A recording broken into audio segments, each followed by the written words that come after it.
ఈరోజు చాలా దురదృష్టకరమైన రోజండి. మరి ముఖ్యంగా రెండు రాష్ట్రాల ప్రజల కంటే నాకే ఎక్కువ ఆత్మీయుడు కోటన్న.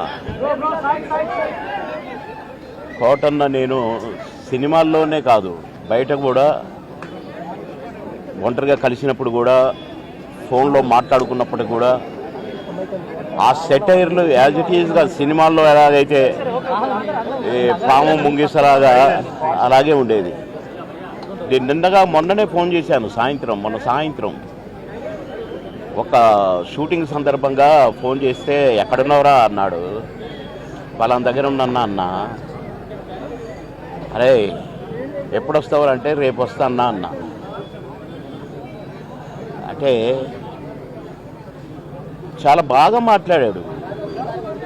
మామూలు జోక్ ఆ సార్లేవో ఇవన్నీ ఉంటాయి కదా మావి. ఆ సెటైర్లతోనే మాట్లాడుకున్నాము ఒక 2 నిమిషాలు.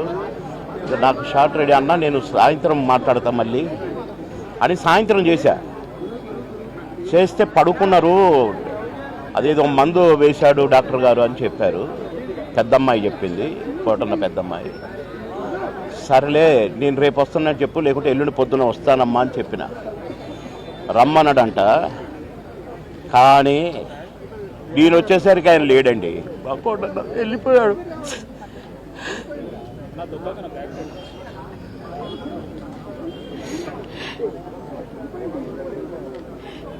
ఇంటికి వస్తే ఎంతో సంతోషంగా రారా బోర్ కొడుతుందిరా అనేవాడు. ఇప్పుడేమో హాయిగా పడుకున్నాడు.